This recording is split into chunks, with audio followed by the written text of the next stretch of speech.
Om Agana Timarandasya Garangana Sarakya Chaksurun Miritam Yana Tajmai Shri Gurave Namaha Shri Chaitanyamana Vistam Stapitam Yana Bhutare Sayam Rupa Magana Timarandasya Garangana Sarakya Chak Vandeham Shri Guru Sayita Parakamanam Shri Gurun Vaishnavam Sha Shri Rupam Sagaritam Sahagana Raganatam Vitam Stam Sadevam Sadvaitam Sabaditam Parijana Saitam Krishna Chaitanya Devam Shri Radha Krishna Padan Sahagana Lalita Shri Vishikanvitam Jam Nama Om Vishnu Padaya Krishna Pastaya Bhutare Srimati Bhakti Vedanta Swami Dhanamane Namaste Saraswati Devi Gauravani Pacharine Nirvishesa Sanyavadi Praskata Desatarine Hey Krishna Karuna Sindhu Dinu Bandhu Jagatpate Gopisha Gopika Kanta Radha Kanta Namostude Jayatam Suruto Pangavam Hamamanir Matirgati Matsavasha Parambo Jaradana Madana Mohanam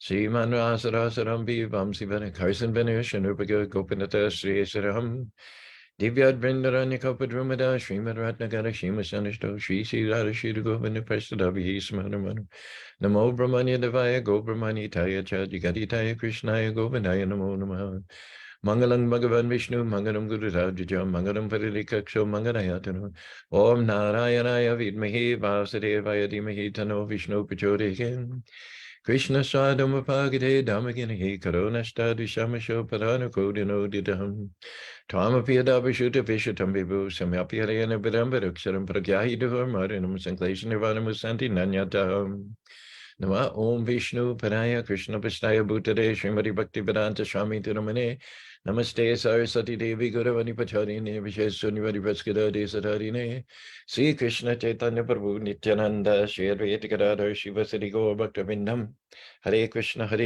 Krishna Krishna Hare Hare Hare Ram Ram Ram Hare Hare. My throat is already feeling a little scratchy, so pardon me while I grab a Ricola here.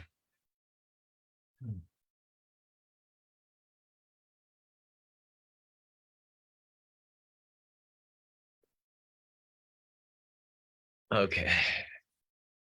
Well, thanks for joining me on Tuesday.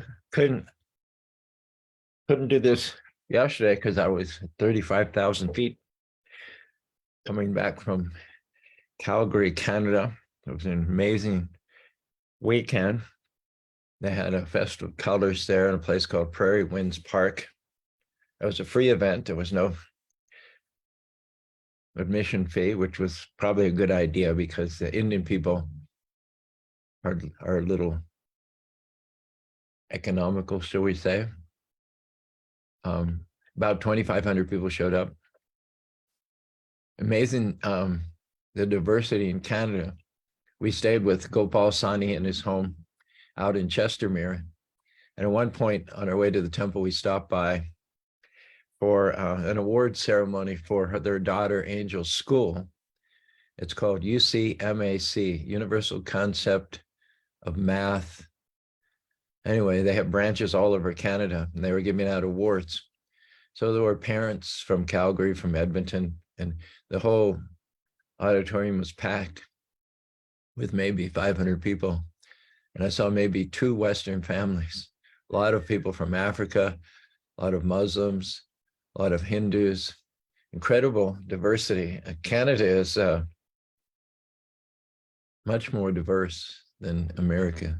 I'm not even sure diversity is the right term, probably because Westerners are, from what I can see, at least in the areas that we stayed, Westerners are few and far between. They're definitely in the minority.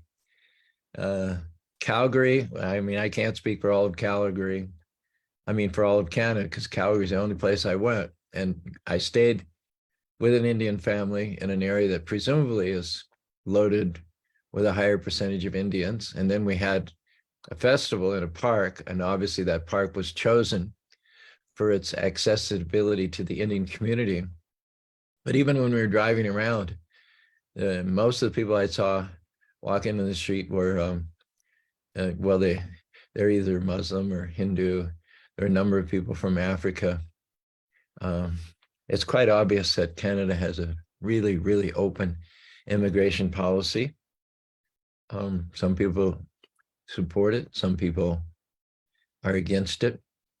But yeah, it's quite an interesting experience. It was.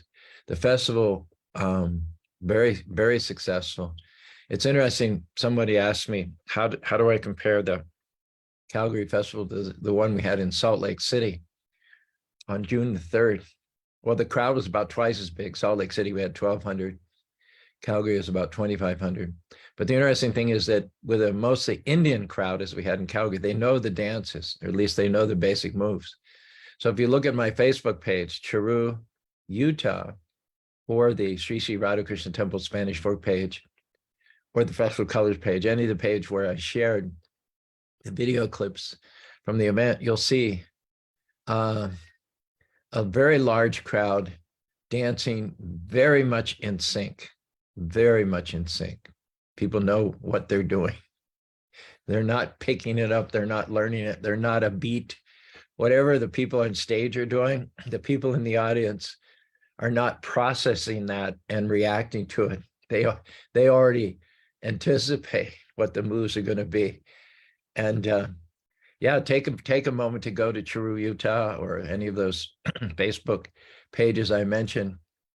And I think you'll be struck by the sheer number of people who are dancing in sync. It's really quite amazing. So we had Akankshana come for the event. Malini was unavailable, but upon my recommendation, they brought Akanksha. She did a great job. TK's Namrock Band was there. They also did a fantastic job. The audience responded very, very well to TK's band. There were some local dance groups. One was called Pinky and one was called Snap. And they had been warned by the temple not to do anything too risque or too mundane. So they actually did beautiful numbers based on devotional songs, which I think every devotee will recognize. And if I may say so myself, my rap songs, I think I did five or six rap songs, very, very well received. I was fortunate to have had a dancer there in Calgary, Binu, who responded to the call. The temple president, Atmaram, asked if there was anyone in the community that would like to do interpretive dance accompanying my music and my vocals. And a young lady named Binu stepped up. We had several rehearsals on Thursday night and Friday, or Friday night and Saturday morning. And she's quite a good dancer. She was able to get the lyrics and sort of integrate them. We did Bhagavad Gita together. We did Ganesh together. We did the Hanuman one together. They were all very, very well received. The audience really liked it. And particularly young people came up to me and they said they really liked the mode of presentation, which includes a lot of call and response also. You know, you do the Hanumanji, son of the wind, lord of the monkeys, Rama's best friend. And then I get everyone to say, I say Hanuman, you say Ji, Hanuman, Hanuman, Hanuman. I say Bajran, you say Bali, Bajran, Bajran, Bajran. I say mighty, you say monkey, mighty, mighty, mighty, mighty. I say embody, you say bhakti, embody, embody, embody. I say breath, you say shakti, breath, breath, breath. I say victory, you say Rocky, victory, victory, victory. Crowd really got off on the call and response that we did. I think the temple was quite happy, even though there were no admission fees. They took in about $12,000 from selling colors and food donations. And the sponsorships, wealthy members of the community had stepped forward to sponsor the event, probably maybe 20,000. There was a clear profit there towards which they're going to use the profits to build a temple, Radha Madhava temple, beautiful temple. They have the land. They're making payments on it. They're just trying to raise enough money to start construction. I wish them well. I wish them well. The following day after the festival, we went to the temple. Very lively crowd. Temple's an old building. downtown, 6,000 square feet. Every single square inch of the temple is used. It's amazing how they've used that space. There aren't any really big rooms except the temple room, but every single, for Sunday school, for deity room, for residences, for deity kitchen, for a big kitchen cooking to the public, a gift store, as I mentioned, the temple building, an eating hall. It's all there in this building. And they've been there for, I don't know, 40 years or so. Wonderful community. I got to give the Sunday Feast lecture. My lecture topic was blooming in adversity. Very, very good feedback from that. All in all, a good weekend. Made a lot of friends. And I'm sure that it's good. We're do it, repeat, do it, repeat, do it, repeat, chant, repeat, throw colors, repeat, take prasada, repeat, enjoy devotee association, repeat. Speaking of repeat, I estimate we're in about the 40th episode here, talking about Durvasa Muni and Ambarish. Durvasa Muni crossed the line. There's a line over which the Lord does not tolerate. There's a lot that the Lord will tolerate, and he'll tolerate almost anything done in opposition to him personally. Krishna is Atmaramas, Atmaramas Muni and Nagranti, Korbanti Adigitam. He's completely peaceful, no matter what the circumstance. He's satisfied. You can never budge him. You can never disturb Krishna. There's nothing that can happen that's, first of all, that he's not in control of. There's nothing that happens that he's unaware of. And there's nothing that happens that could disturb his peace and his unlimited, infinite equanimity, except when you offend his pure devotee. His devotees are like his little, you've seen a duck with their little ducklings. And as soon as danger comes, the duck will spread its wings and the little ducklings will come under the wings and take shelter. I've told this story several times before about in the 70s, there was a huge fire in Yellowstone Park, thousands and thousands of acres. In fact, when we were up in British Columbia, I'm sorry, the Calgary's in Alberta, but British Columbia, another of the Canadian provinces, is having its biggest fire in its history. And the air quality was not good, even in Calgary, which is another state over. There was you could see there was a lot of smoggy effect of the fire in British Columbia, in Alberta. Similarly, there had been a huge fire in Yellowstone.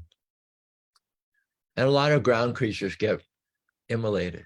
They get burned to death. The deer, mice, rabbits.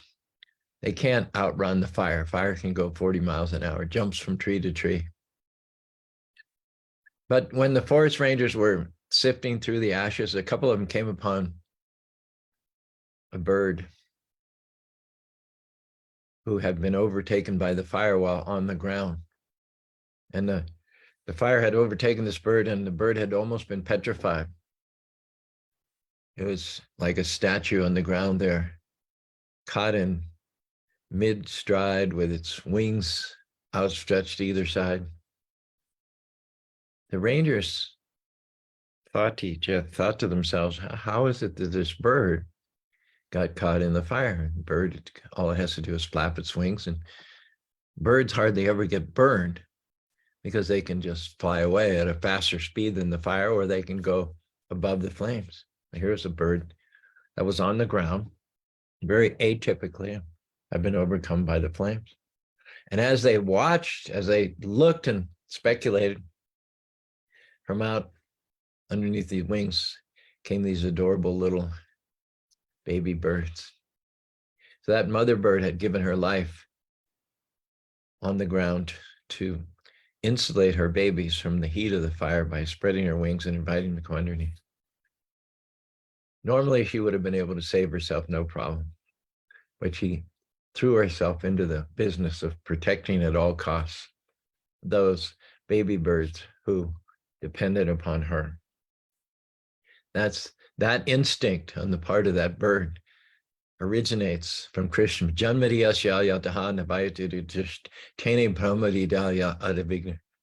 Krishna is described as that from which everything comes. There can be nothing in the creation which did not have its origin in God. The instinct of the mother, the instinct of the father to protect those children who are totally dependent upon them derives from the Supreme Personality of God. Krishna can forgive just about anything. He can forgive offenses to himself. He can forgive crimes. He can forgive mistakes.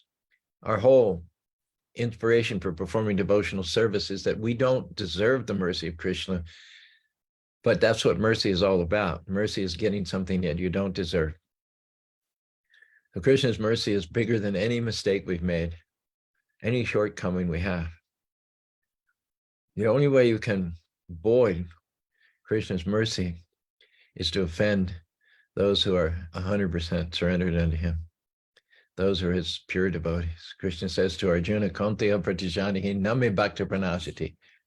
Krishna says to Arjuna, declare it boldly, Arjuna, my devotee will never perish. Why does he use this mechanism of telling Arjuna to declare it boldly? Why doesn't Krishna declare it boldly?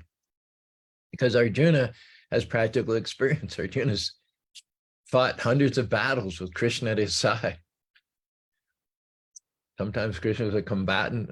Sometimes, as in the case of Kurukshetra, is a non-combatant. Arjuna, Krishna says to Arjuna, he says, give your testimony from the first person singular point of view. You tell the people how many times I've saved you from destruction. Arjuna's whole life is a life of danger, perilousness. Not a day of Arjuna's life goes by where somebody isn't trying to kill him. And yet, with Krishna by his side, nobody can lay a finger on him. Kunti went to Krishna before the battle of Kurukshetra. There were over 4 million soldiers going to be involved, fighting one against the other, amongst whom were Bhisma, Dronacharya, Karna. Each one of those could have matched or even bested Arjuna on any given day. Kunti was naturally, again, maternally concerned for the well-being of her 5 sons, and she did the best thing that she knew how to do. Again, as the mother, she had gone into exile with them. She had escaped from the house of lack, which was meant to burn her and her sons to ashes. She had seen Bhima kill the man-eating demon at one village they visited. She had seen so many occasions. She had a history of being saved, her and her sons. She prayed in one verse in the 3rd canto, the Srimad Bhagavatam. She says, Sapacha madhya sochanam. Sapacha madhya soch. Sochanam means troubles. Sapacha means I and my sons. Madhya means right in the middle. We were right in the middle from infancy, because their father died, Pandu, when the Pandavas were just small children. So they had no father to protect them. But they were all Krishna devotees, as was Kunti. And Krishna protected them. Krishna adopted them as his own. Otherwise, Kunti says, Sapache madhya sochanam. We were, from the time my kids were little children, Pritranam hinokam balaka. They were bereft of the strong arms of their father, Pandu, to keep them sheltered from danger. They did not have the advantage of a father. Brikanam harinamata. And without the natural protection of a father, Kunti compared herself, a single parent, and her 5 infant sons to deer amongst wolves. Brikanam harinamata. Myself and my 5 sons like deer amongst wolves. Dhritarashtra's a wolf, Duryodhana's a wolf, Sakuni's a wolf, Karna's a wolf. And these mature warriors, conspirators, criminals, tried everything they could to destroy Kunti and her children. And yet they weren't able to do it. Kunti says to Krishna, you got us to this point, Krishna. I trust you. You got us to date through so many attempts at killing us, removing us, burning us, eating us. So I trust you.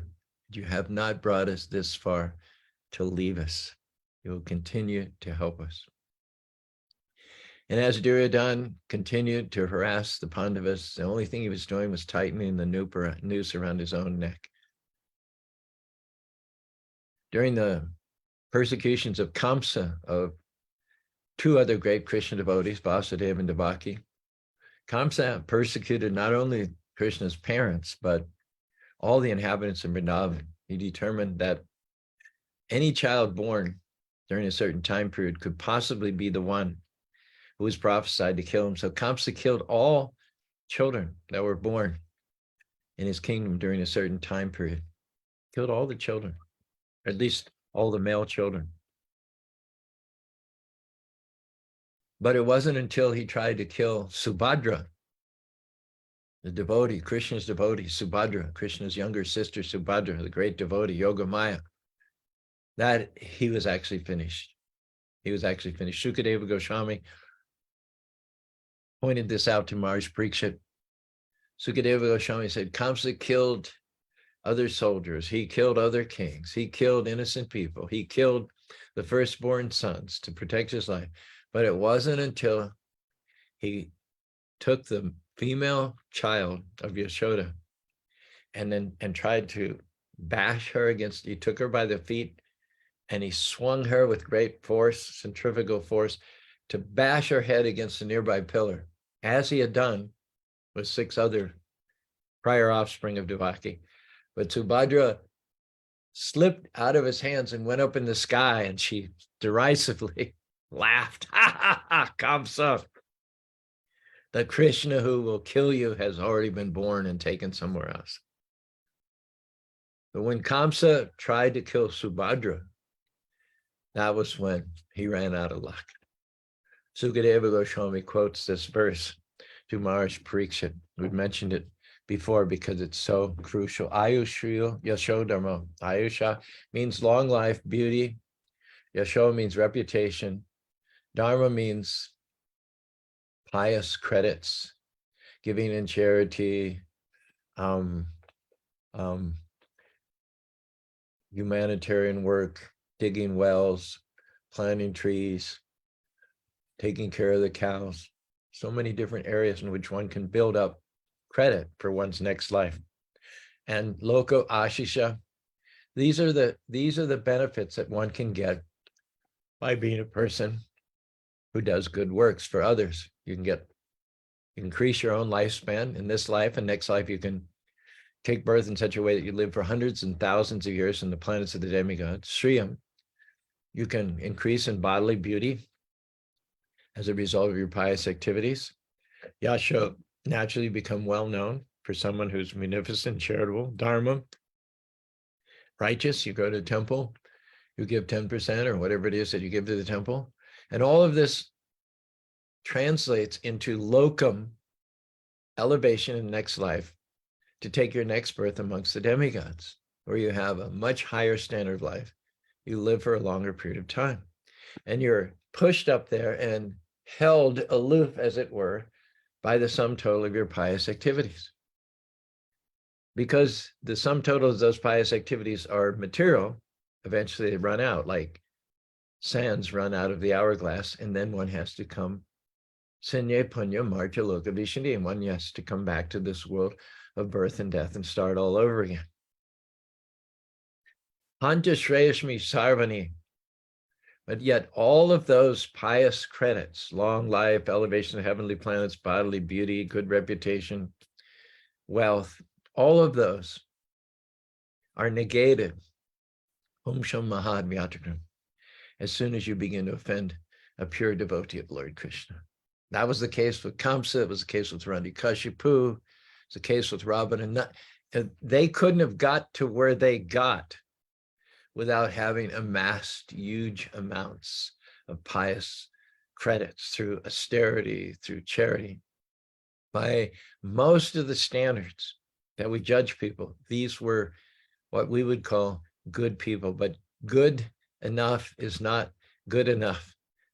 Good enough is not good enough. Good means for my elevation, for my fame, for my reputation, for my children, for my future prosperity, I am motivated to do good.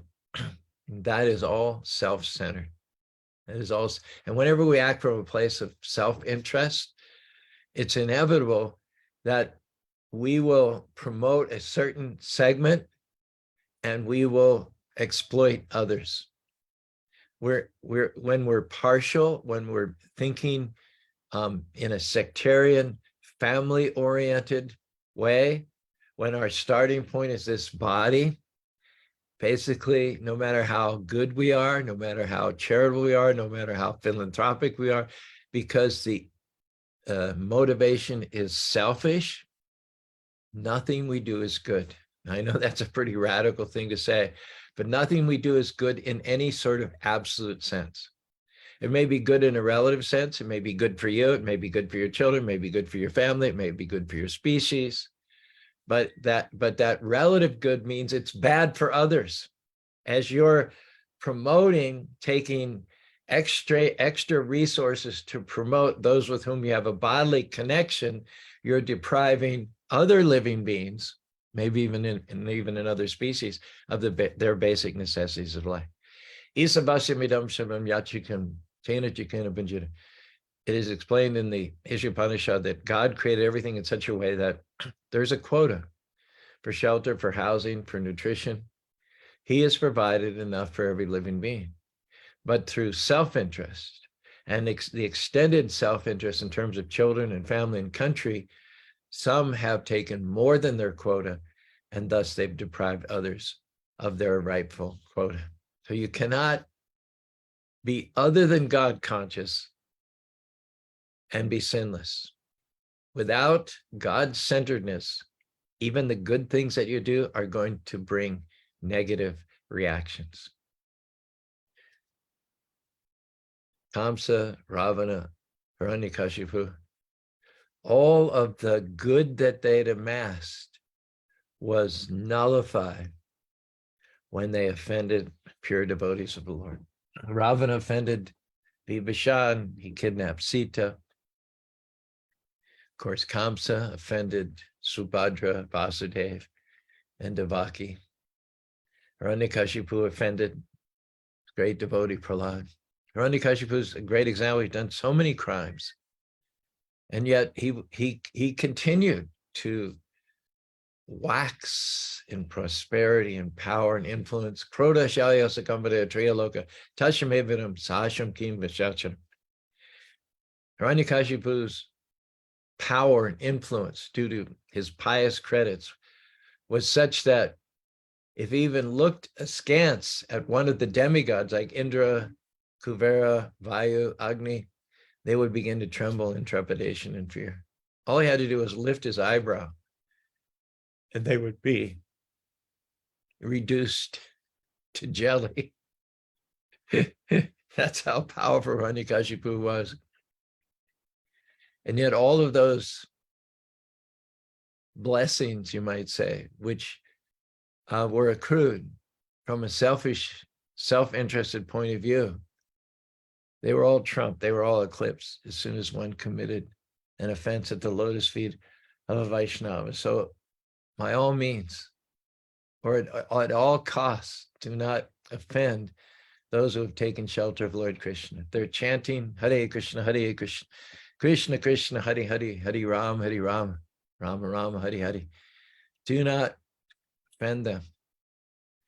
Go out of your way to be kind and at least neutral to them. Those who identify devotees and go out of the way to persecute devotees. Hiranyakashipu's brother Hiranyaksha had been killed by Lord Vishnu. Hiranyaksha was creating chaos in the universe.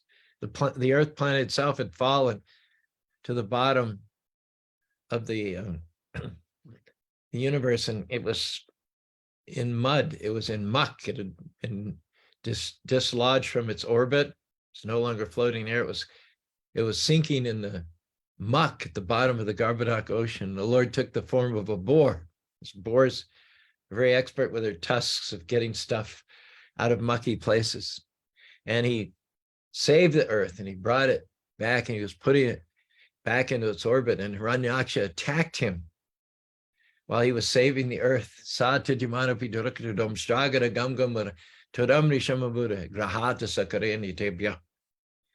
the Lord bore the Lord felt bad as he was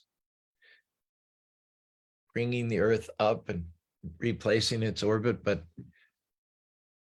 he couldn't do anything at the moment because the people on the earth planet were terrorized, and he had to reassure them. He had to do what he'd come to do, which is to replace them in orbit.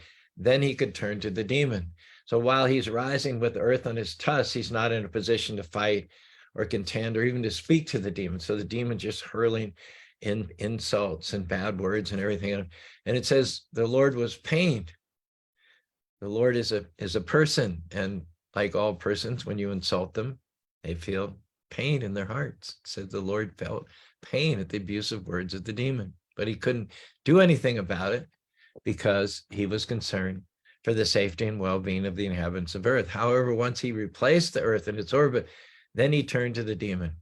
There was a huge battle as described in the third canto, I believe, of the Bhagavatam, and it ended when the boar incarnation, it said, slapped Hiranyaksha at the base of the ear and just smashed his whole body.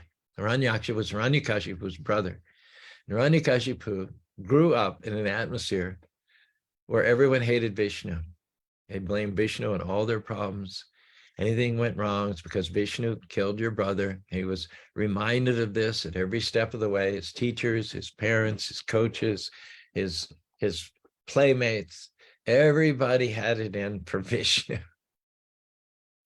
And so Krishna, Hiranyakashipu, his raison d'etre was to kill Vishnu and get revenge for his brother. But the problem is Vishnu is only revealed to his pure devotees. Otherwise, he's invisible to those who are envious of him.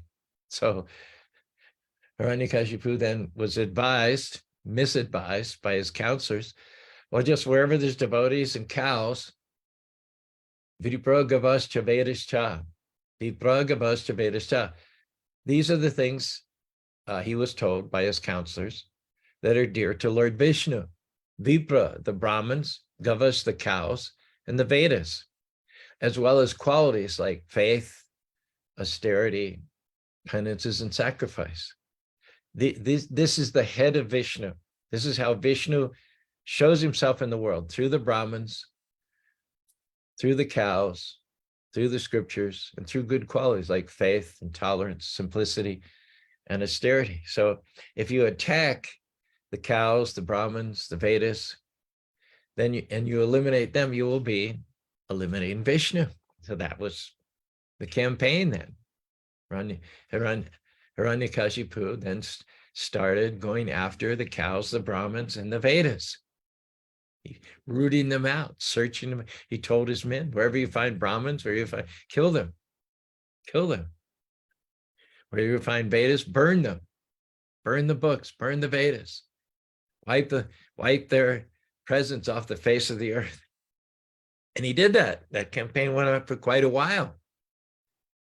However, when he went so far as to target his own son, who was a devotee of Lord Krishna, that's the point at which the Lord said enough is enough. Nivare prashanteya shashara pradada dinishe pivarorjitam. Now he's committed the mad elephant offense. Now he's done the unforgivable. he's harassing his own son, who is very peaceful. Prahlad has no enemy. Devotees have no enemy, but that does not mean people will not become enemies of the devotees. That's what happened. The father became the enemy of the son, though the son only wished the best for his father. The father wished to exterminate his son.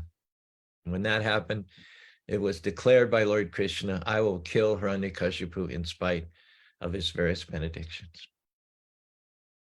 Another story in this connection is that of Sarvabhauma Bhattacharya, was a great devotee of Lord Chaitanya. Lord Chaitanya was Krishna, but incarnating in the role of a devotee. One time, Sarvabhauma Bhattacharya invited Lord Chaitanya into his house, and he cooked opulently and was in the process of feeding Lord Chaitanya sumptuously. Sarvabhauma Bhattacharya's son-in-law, Moga, came in and looked at Lord Chaitanya and said, this sannyasi is eating enough for 10 people. This sannyasi is eating enough for 10 people. Sarvabhauma Acharya immediately wanted to kill him. He wanted to kill his own son-in-law for offending Lord Chaitanya in the form of a Krishna devotee. And the two of them just went running, lickety-split. Sarvabhauma picked up a stick. Moga turned around, exited. Sarvabhauma hot on his heels. Lord Chaitanya was laughing and laughing and laughing. So Sarvabhauma Bhattacharya, who was a devotee, wished that his son-in-law would die. And the next morning, Amoga was terminally ill with leprosy because he had incurred the ill will of the devotee. Lord Chaitanya wasn't in the least bit offended. When Sarvabhauma came back and he was all humiliated and ashamed and mortified, he said, I'm so sorry, Lord. I thought, I thought I'd stopped all the entrances, but he snuck in a way that I hadn't. Lord Chaitanya was still laughing. He said, well, he didn't say anything wrong. I was eating enough for 10 people. Lord Chaitanya had not taken offense at all at the insult that Amoga had given to him. But his devotee, Sarvabhauma Bhattacharya, had taken great offense and wanted his son-in-law to die. And that's what happened. It said, the Lord will fight your battles.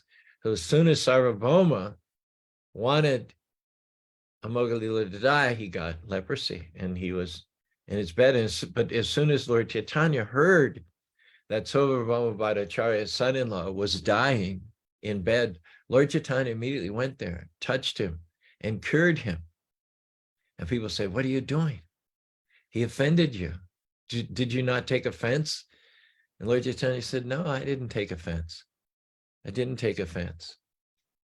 But Krishna says, if someone offends his devotee, then he will perish. And Lord Chaitanya said, that's true. Yes, I am appearing as a devotee of Krishna, and Amoga offended me, but he lives in the house of another devotee.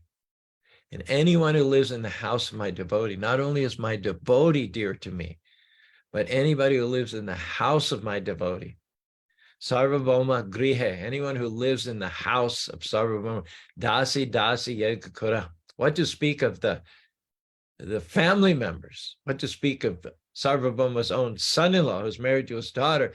Even the servants in that house, even the dogs in that house. Dasi Grihe Ye Kukura. Kukura means dog.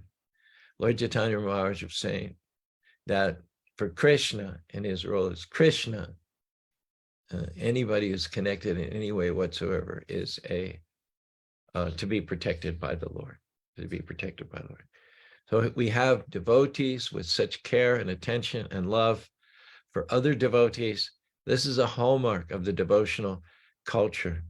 Devotees respect, love, serve other devotees. They accept other devotees as their teachers, as their spiritual masters. Devotees accept other devotees as representatives of the Lord himself. The servant, how does one become a servant? One is basically lives in the same house, eats the same food, wears the same clothes, uses the same transportation as the master. So you cannot become a servant of a king unless you're on a certain level of qualification. The servant of the king is not an ordinary person. servant of the king is on the same level as the king. So devotees accept other devotees as on the same level as the Lord, and they consider that offenses to devotees are more serious than offenses to the Supreme Personality of God in himself. Prahlad Maharah clarified it when he said, Nesham matish tavad urukurmangam, speciati anarthapagamon yarartat, mahiyasham pararushabiksham niskinchanam nanarbhijiyadva. The secret of success in spiritual life, surprisingly, it does not consist in worshiping God. People think, well, if I worship God, God will take care of me, everything will be all right. God is not so accessible. He's the Lord, the Alpha, the Omega. What makes you think that you can worship God directly? That is entirely too pretentious and unrealistic. The access that we have through the Lord is through his devotees. We actually in the temple offer everything to Radharani. We don't offer directly to Krishna. We offer to Radharani. Actually, we don't offer directly to Radharani. We offer to our spiritual master. He offers it to his spiritual master. He offers his spiritual master. Dasana, dasana, dasana, dasana. We consider ourselves a servant of the servant of the servant of the servant. Our offerings go from spiritual master to disciple up to Radharani, and then Radharani offers it to Krishna. Prahlad Maharah says it very succinctly, unless Nesham Matish Urukramangram, unless you have the attitude that I can approach Urukraman, the performer of Herculean deeds, the super excellent Krishna. Nesham Matish Tavad Urukraman, Spishiti Anarthapagamod Yadada. I can engage in the service of the heroic Krishna. I can purify myself of anything that's contrary or opposed to the principle of devotional service. Yadartha, I can get the highest goal that's possible to achieve for the living entity in life, which is love of God, not by trying or aspiring or thinking of myself as directly serving the Lord, but only by taking mahiyasham paradashobisham, the dust of the lotus feet of the Lord. Those who are engaged in serving the servant of the servant of the servant, that the dust from their feet, paradashobisham, I need to take a bath. I need to take a bath. Usually you take a bath of water to get the dust off. The process of devotional service is to take a bath of dust from the feet of the servants of the servants of the servants. And only in this way will I be able to free myself, purify myself from material attachments. Prahlad says, unless human society accepts the dust of the lotus feet of great mahatmas, devotees who are a kinchana, who have nothing to do with material possession, for whom the only possession is the service of Krishna and his lotus feet, Prahlad says, mankind cannot turn its attention to the lotus feet of Krishna. Those lotus feet vanquish all the unwanted, miserable conditions of life. We want to get to those lotus feet, but the only way to get to Krishna's lotus feet is to take bath in the dust of the lotus feet of those who are servant of the servant of the servant of Krishna. Is that clear? I hope we made that clear this morning. I'm going to finish off here by reading one last story that I came across. It's from Srila Nahari Chakravarti's Bhakti Ratnagara, Fifth Wave, and explains how careful devotees are about each other. It starts with a misunderstanding that one day in Vrindavan, Srila Rupa Goswami, he sat wrapped in meditation, feeling great bliss in his heart. And while he's sitting in samadhi, internally turned, he observed a wonderful pastime in the spiritual world. That pastime was that the gopis were decorating Srimati Radharani while Krishna stood behind Srimati Radharani watching. But Krishna is visible to the Sakis, bringing joy to their hearts. But because he was behind, Radharani was not aware that he was right there in the background. So in many wonderful ways, the gopis braided and decorated Radharani's hair.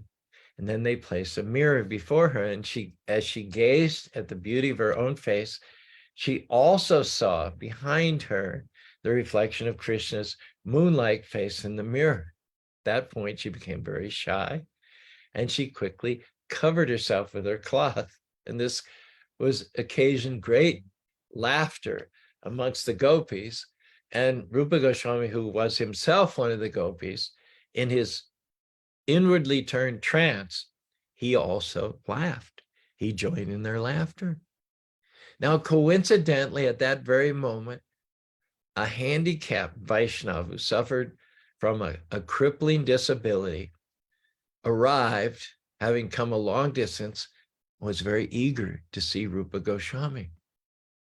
But seeing Rupa Goswami laughing, he thought that Rupa Goswami was laughing at his disability, and he became extremely sad and depressed, sorrowful in his heart. Now, as he was walking away, feeling very, very dejected, he couldn't understand how an advanced devotee could ridicule him on the basis of an external bodily appearance. Indeed, devotees never comment on people's outward physical appearance. They don't judge them for their temporary material circumstances. Especially, they don't mention disabilities or handicaps or physical challenge. So this devotee named Krishnadas was lame. He was unable to walk properly. And that when Rupa Goswami laughed, Krishnadas mistakenly thought that Rupa Goswami was laughing at his disability. As he was leaving, he happened to meet Sanatan Goswami. He told Sanatan Goswami, said, "Why are you so depressed? You're in the holy Dham. I heard that you just went to see my brother, Rupa Goswami. Why you look so downcast and depressed?" And very reluctantly, Sanatan Goswami got the story out of him. Said, this devotee named Krishna said, "I went to see Rupa Goswami, but as soon as he saw me, he suddenly burst into laughter. That's why my heart is filled with sorrow." I can't imagine an advanced devotee having acted in that way. I didn't say anything, of course, to him. I didn't protest, but I just turned around and walked away. Then Sanatan Goswami explained to this Krishnadas the real reason for Rupa Goswami's laughter. He wasn't even aware of the presence of Krishnadas in the vicinity. He was totally inwardly turned, and he was participating in the pastimes of Radha and Krishna. And then the devotee Krishnadas, so Sanatan Goswami is taking great care to mediate the misunderstanding between the great devotee Rupa Goswami and the great devotee Krishnadas. Now, Krishnadas himself is trying to think of the best way to navigate this minefield that he himself created. He said, why was I so clueless that I approached him without letting him know I'm coming, without giving some advance notice? I just out of nowhere walked out.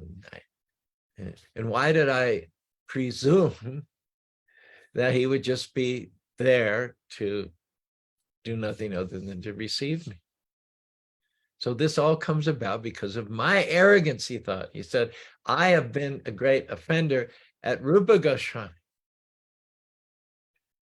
So Sanatan Goswami pacified him, made him peaceful again. Back at Rupa Goswami's ashram, he finished his vision of the spiritual world and the pastimes of the gopis. And when he came out of his trance, he felt that something had transpired which was not right. There had been something going on that was off. And he concluded, he deduced, that somebody must have come to see him while he was inwardly absorbed, and that he would not have offered that person suitable hospitality. So Rupa Goswami was thinking he committed an offense. Krishnadas was thinking he committed an offense. Rupa Goswami was thinking he committed an offense. So Rupa immediately went to his brother. So when Sanatan saw Rupa coming, and Rupa was and the other lame Vaishnava named Krishnas was with Sanatan at the moment, and the situation had been clarified. So Krishnas fell on the ground before Rupa Goswami with tears in his eyes. And he said, Rupa, I have committed a great offense to you. When I went to see you, I didn't understand that you were inwardly turned in meditation.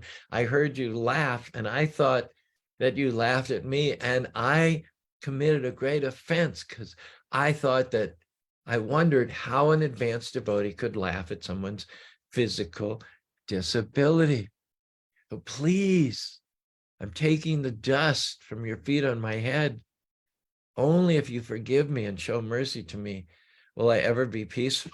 And then Rupa Goswami, he's feeling agitated. He fell on the ground back at the Vaishnava.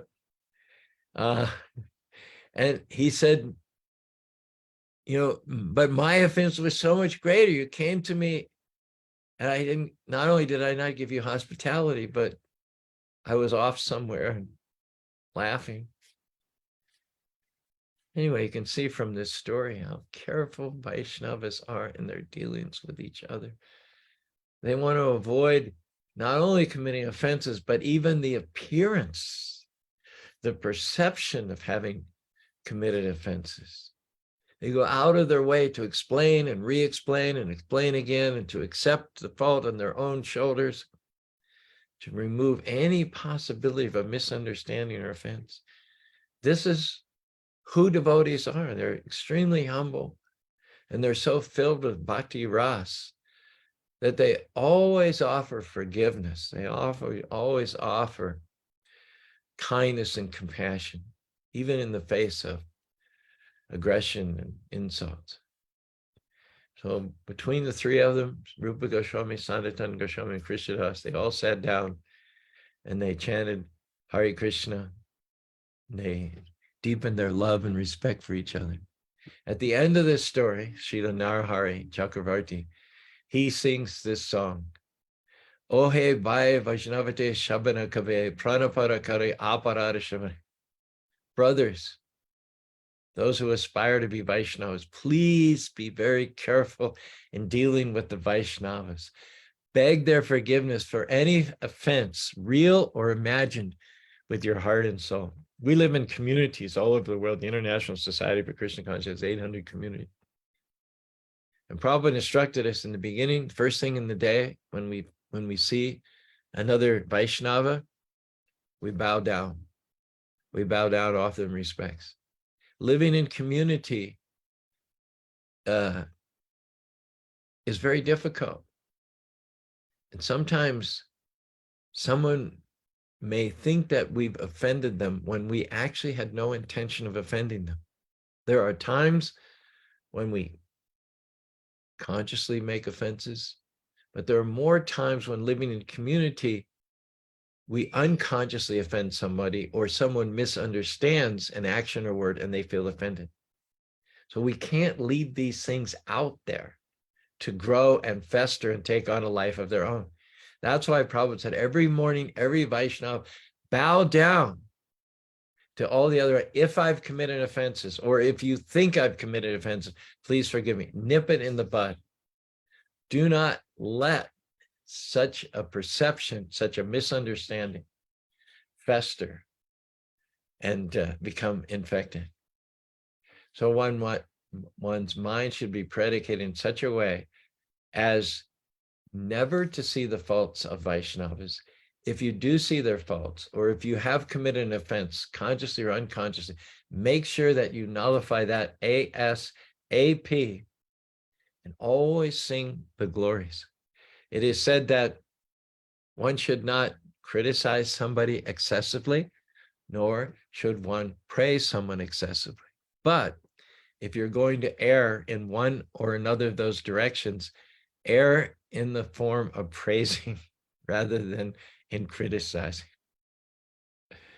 With that thought, we'll conclude our little discussion today. Thanks for being with us, Transcendental Tuesday. We'll be back tomorrow with Wisdom Wednesday. Let's see who we had jumping on board here from Facebook. John Maka Makori from Kenya. Thank you. Pragna from Dallas, Texas, jumped in with a hearty bowl. Jean, William Griffith, and Shali, as well as Jean. And Rob, do you have any things to share with us and to send to me by email so I can include in this posting this morning? Hare Krishna, Prabhuji. Thank you for this class. So, good enough is not good enough. Good for self is bad for spiritual health. What was it again? Good for self is bad for spiritual health. Surrender to his might, and Krishna fights your fight. Accepting the dust is a must. I think that last one is the very crux of the whole talk. Nesha Matish. In fact, I think I'll meditate on it and rename the talk, something to that effect. All right, thank you. Good to be back with y'all. People asked me, my host, the other devotees in Calgary when I was there, after having had a great festival and great Sunday feast program, did you enjoy your weekend? I said, I enjoyed it immensely. For me, I was engaged, I was preaching, I was busy, but it was also a vacation. So I told him, I reassured everyone, yes, it was a great weekend. Thank you for bringing me. I feel so relaxed and so happy. But I don't know if my wife enjoyed it as much as I did, because when I'm gone, she has to work twice as hard.